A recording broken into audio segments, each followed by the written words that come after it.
Let's talk about ways that you can structure your proposals, your estimates, your photography bids so that hopefully you can be winning more work. Are you tired of the endless stream of fantasy marketing and vanity metrics? Yeah, so am I. My name is James Patrick, and I'm an internationally published photographer, media specialist, and marketing strategist.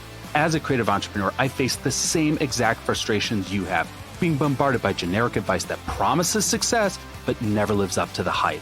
We need to move beyond the posturing, beyond the facade, beyond the image to navigate the unique challenges we face as creatives.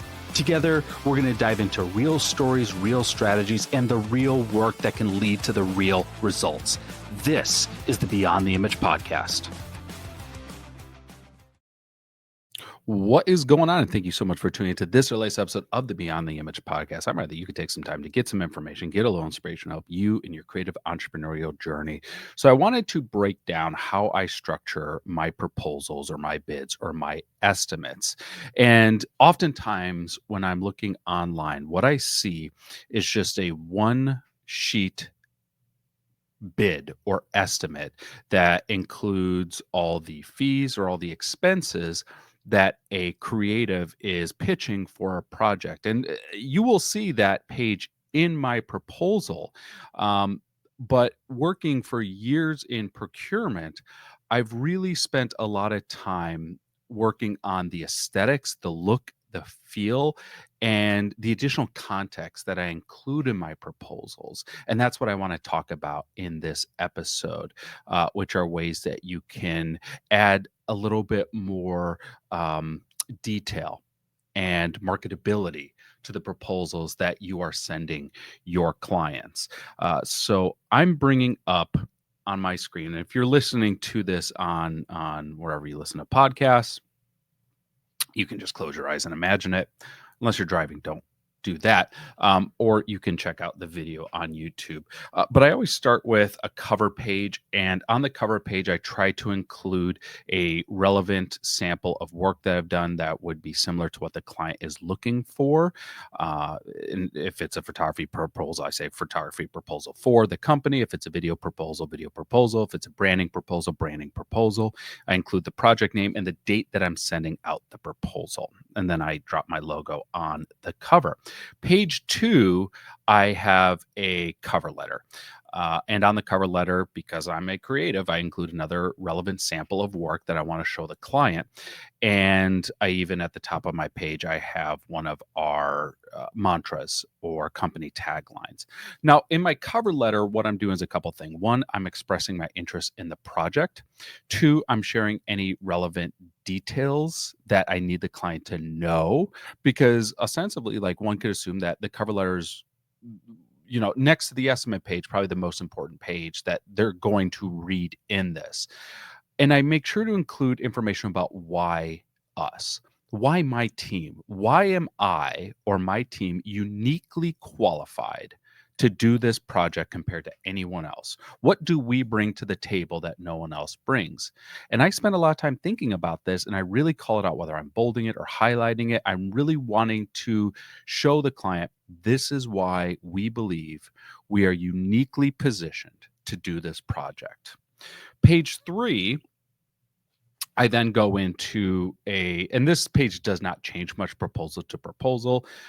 There's a couple sample photos and a list of clients we've worked with. This is just a breakdown of our commercial experience. And this kind of stays pretty synonymous proposal to proposal. The next page, however, you're looking at a blank page if you're watching on YouTube.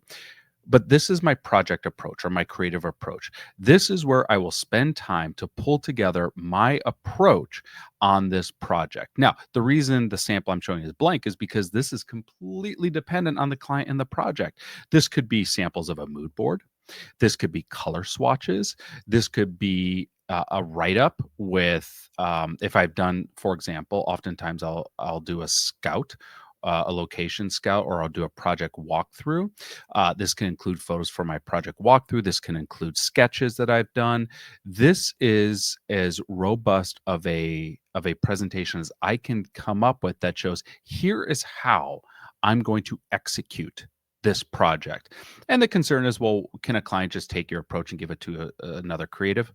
I suppose, but that would be a pretty bad client, probably not a client I'd work with again. So that's not something I'm concerned about. I want to show that I've put energy into earning this project, and that goes into the project approach. I might show similar work samples. That's the next page. Here's other samples that we've done that's similar in scope or style to what you've done. And this is really just a continuation of the project approach, just showing who we are and what we do. From there, I have a page about the team members who are going to be working on this project. And it could include, like, it obviously includes myself. It includes any assistants that I have on. It includes any sub consultants that I'm bringing to be a part of it.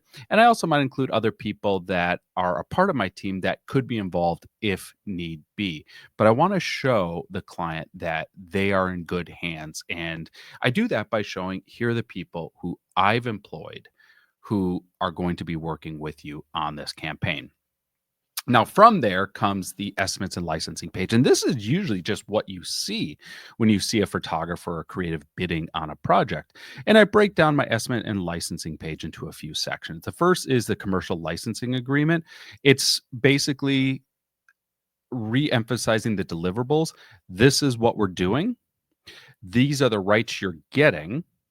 And here's the time limit on those rights. And then additional rights and usage may be negotiated separately. That's the commercial licensing agreement. So one partial day or one full day for us to do a variety of commercial images, or it could be commercial videos at this location. Upon payment in full, the following rights will be conveyed to the client. And then you list the rights. Could be publicity or advertising, internal, external collateral of the edited files for 3 years, 5 years, forever if you're doing a rights buyout.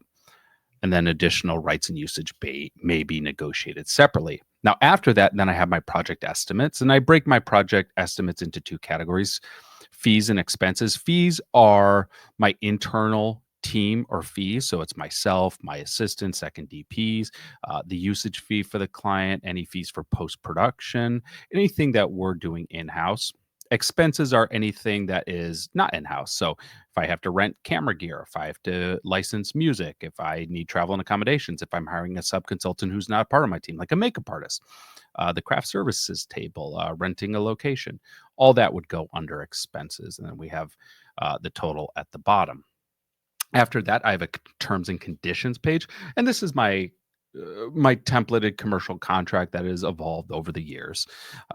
So not much changes proposal to proposal on this, unless a client has a specific request or requirement. But it's everything from defining what things mean in the proposal, how we accept payment, copyright notices, if there's cancellations or postponements, turnaround time, clarification on what counts as post-production retouching, and then what we bill separately for. And then I have a back cover. On the back cover, once again, try to find a good relevant sample image that would resonate with the client. Our contact information. We include a little marketing write-up about our approach to all projects and what makes us unique. And then we include client testimonials. So you can see this is a fairly robust proposal. We're including past work we've done. We're including our project approach. We're including team member introductions. We're writing out why we want and why we feel we are uniquely positioned for this, in addition to the estimates, in addition to the contract. Most of the proposal is us reinforcing why we are the right choice. And then there's those 2 pages of here's what it costs to work with us, and here's the contract. Okay.